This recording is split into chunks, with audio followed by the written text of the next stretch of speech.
rational function, you want to make sure that you make a decent graph. And so I kind of gave you some steps to do. And again, just like polynomial graphs, I think in your book it says like follow the steps on page whatever. But these are the steps that you should follow, I think. Aaron, are you ready, dear? Or you want to talk about your shirt some more?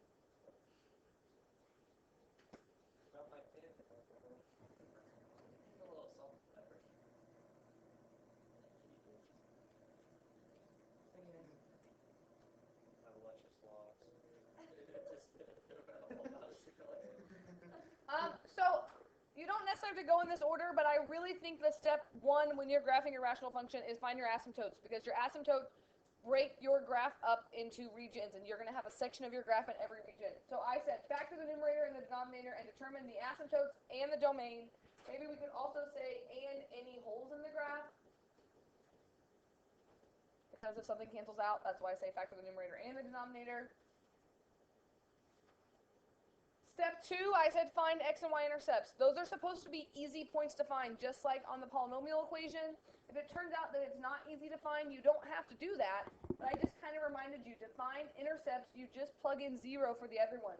So to find x-intercepts, you just set the top equal to 0, because the bottom doesn't count when you're talking about equaling to 0. And to find the y-intercept, you just plug in 0 for x. Those are supposed to be quick, easy points. Is it wrong if you don't find them and you find other points? It's not, but they're supposed to be quick points you can find. Step 3, graph your asymptotes and the intercepts if you found them, and then you're going to have to pick some other points, just like on polynomial functions. But the nice thing is you don't have to worry about in behavior and multiplicity. You just have to follow the asymptote. So usually you don't have to pick a ton of points here. So I just have a couple to do. Yeah, we'll just start with one and then graph maybe an alpha one.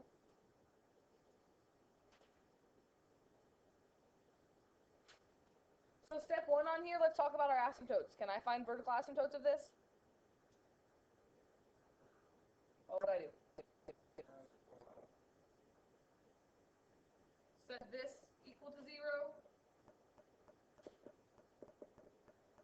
And I would get x squared equals 4, x equals plus or minus 2. Vertical asymptote. What about a horizontal asymptote? Is it going to have a horizontal asymptote? The numerator is what compared to the denominator degree? The numerator is less than, because there's no x in the top and there's x squared in the bottom, which means my horizontal asymptote is y equals 0. If we want to talk about domain here, remember your domain is exactly where it's not allowed to be where your asymptotes are. You don't necessarily have to write domain out, but since it's on our list over there, I'm going to do it. And I'm going to say my domain is everywhere except where my asymptotes are, which are 4 minus 2.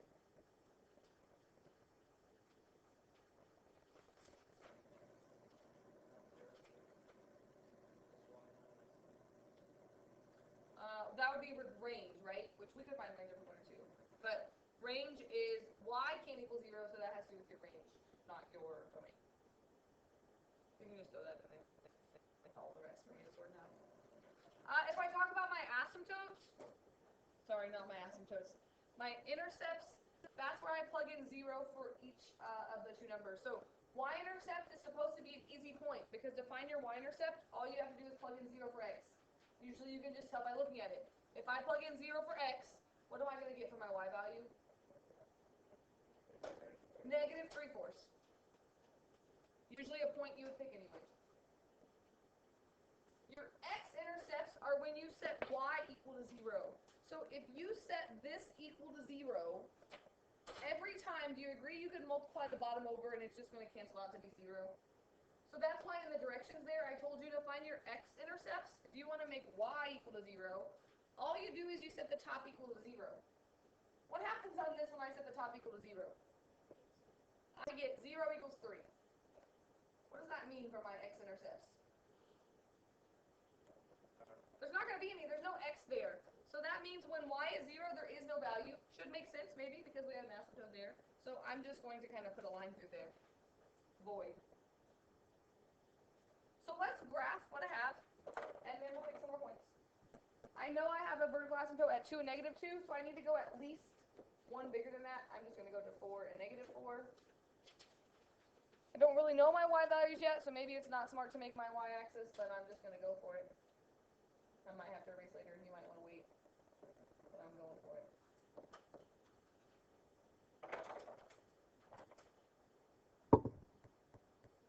Asymptotes, imaginary lines that your graph is never going to touch vertically. So at 2 and negative 2, I'm going to have an asymptote. I also have this horizontal asymptote, which is kind of deceiving because honestly, it can cross the horizontal asymptote, which feels like it's breaking a wall, but horizontal asymptote is different than a vertical asymptote, so just be aware that sometimes it crosses. And the only other point that we know right now is at 0, it's at negative 3/4, which is somewhere between 0 and negative 1.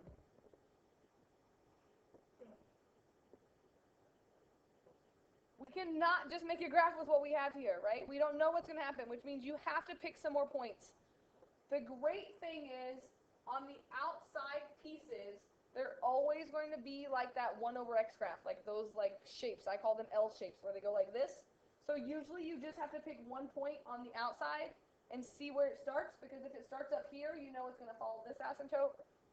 Starts down here, you know it's going to follow like that, right? So I like to start with those outside points, and then the middle one takes a little bit more work. So if my asymptote's at 2, I'm going to pick 3. And you can type this in your calculator. Be careful if you're typing it in all at once, because you would need to put parentheses on the bottom. But I'm just going to do the top over the bottom. It would just be 3 over 9 minus 4 is 5. And 3/5 is like 0.6, which means it would be somewhere about right there.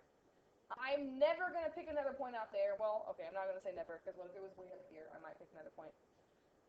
But usually I'm not going to pick another point, because even though these are scary with the asymptote, they're nice because I know that's the shape it's always going to be. And the same shape's going to be over here. I just have to figure out, is it positive or negative? And again, how am I going to do that? I'm just going to pick the point right next to it, which I'm going to pick negative 3.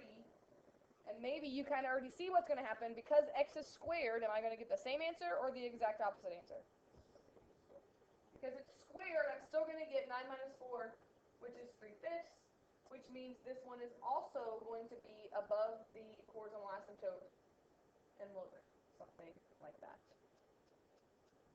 The middle part is not that simple, though. The middle part could be different things. Usually, almost always, the middle part is one of two things. It's either a parabola-looking shape, where it's going to be like opening up or down following the asymptotes, or it's like a cubic shape, like that S shape, where it kind of goes like this, or it flips and goes like this. I don't have a shortcut for you to know which one it is, except for you have to just pick points and see what happens. So if I picked 1 on here, 1 would be right here. If I plugged 1 in here, I would get 3 over 1 minus 4 is negative 3. I would get negative 1. Again, still not enough information, because you might say, well, it can't be a cubic because it can't cross this line, but that's a lie. It can cross that line. So I'm going to pick negative 1 to see what happens, and I also get 3 over negative 3, which is negative 1. Is that enough to tell me, is it going to be a parabola-ish shape or a cubic-looking shape?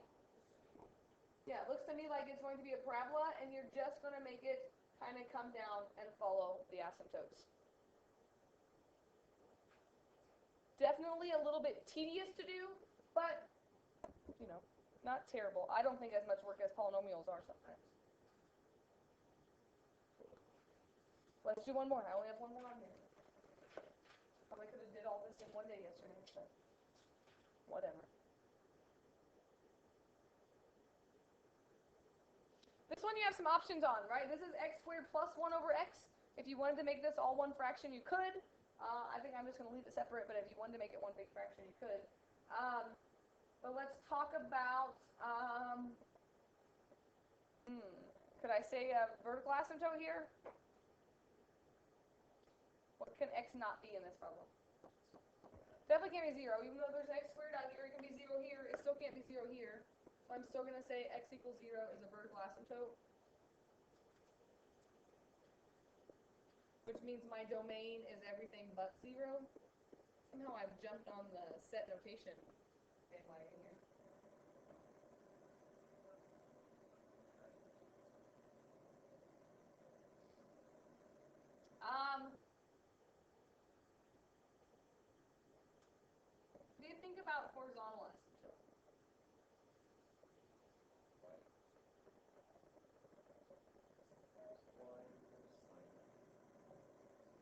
tricky, right, with that x squared out there? Because if it was just 1 over x, it'd be y equals 0, right? But because it's added to x squared, I think maybe we need to just think about, this is terrible. What if I made that one big fraction? That would multiply by x over x, so that would be x cubed plus 1 all over x. Do you agree with that statement?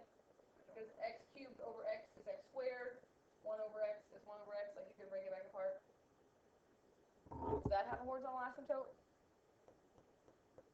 Does that have a slant asymptote?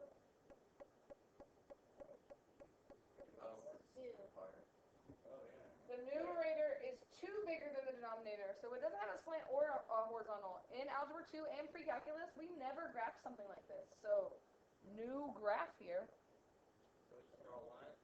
So let's see what happens. Make some points here. We definitely know there's a vertical asymptote at 0. So that would be right here. So we just need to pick some points on either side. The problem is we don't have a horizontal asymptote to help us. We might have to actually pick a few points. So let's pick like 1, 2, and 3 and just see what's happening. And if I plug 1 in there, now that I made it one fraction, we could just do it like that if you want. That would be 1 plus 1 is 2 over 1 is 2. Right, I'm just plugging that in right here. 1 plus 1 over 1. And if I plug 2 in there, this is going to get pretty big, I think. Maybe I'm wrong. But if I plug 2 in there, I'm going to get 8 plus 1 over 2. Oh, that's not so bad. 9 over 2 is 4 1/2.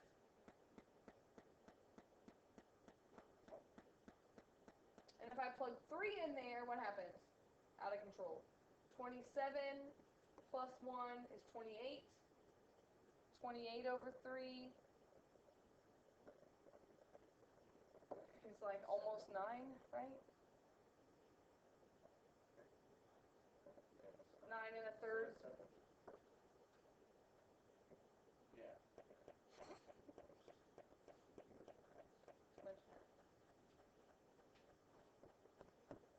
One is at 2. 2 is at 4 1/2. 3 is just going up. So maybe we need to see what's happening if I plug. What's happening if I plug in numbers getting closer to my asymptote? Let's plug in half in really quick. And again, you can use your calculator. No stress that you have to do this by hand. But if I plug a half in there, I'm going to get an 8 plus 1 over a half. Or that would be 9/8 over 1/2, which would be times 2 over 1, which is 9/4, which is 2 1/4.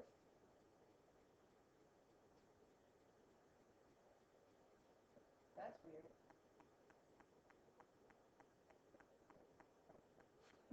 So is it like a parabola that just goes like straight up that side?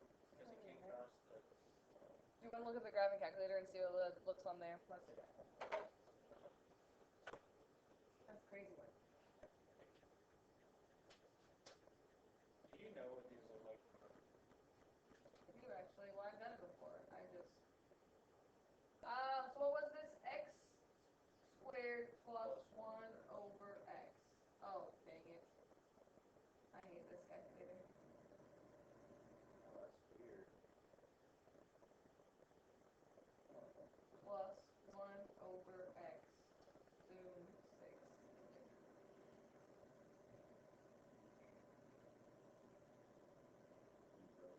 I did break it.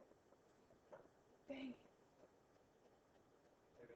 I hate Like this. all the power in school just goes... I hate this stupid app sometimes. That's a sound, dude. Wow. Whoa. No violence needed. No violence needed. Hey, look, I'll just scrap this. What do you say, Mary? It says whole class don't say it all.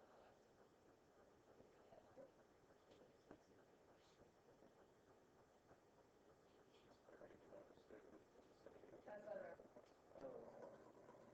Well, that's not at all what I thought. That's weird, right? And so this side does kind of come up and go like this, right? And this side is kind of going up that way. And then the other side's even weirder, which we'd have to take some points on. Looks like someone wants to. It's like someone's what? Right. Well, like there's a wrapper. Oh. And then this side kind of goes like, looks to be like this, comes down like this. You're not going to have to graph something like that on a test. I just wanted to show you one that didn't have a horizontal or a slant asymptote. Horizontal or slant asymptotes are nice because it gives you that boundary to follow. When there's no boundary to follow, it kind of just goes out of control, right? This is all I have for you to do today is graphing these. Be accurate, which means don't just randomly sketch a shape, right? Make sure your asymptotes are correct. Make sure you pick a few points. But you only have 3 questions. Oh my God, I'm the nicest teacher in the whole world. 12, 17, and 39. And 39 is kind of like the one we just did, only it does actually have a horizontal or slant asymptote. So it won't be as crazy as the one we just did, but it's 2 separate things where you can add it together and get a common denominator. 3 questions. We will have a homework quiz tomorrow, and we will move on to 5-4 tomorrow, which is talking about solving polynomial and rational inequalities. So we're going to get back to polynomial stuff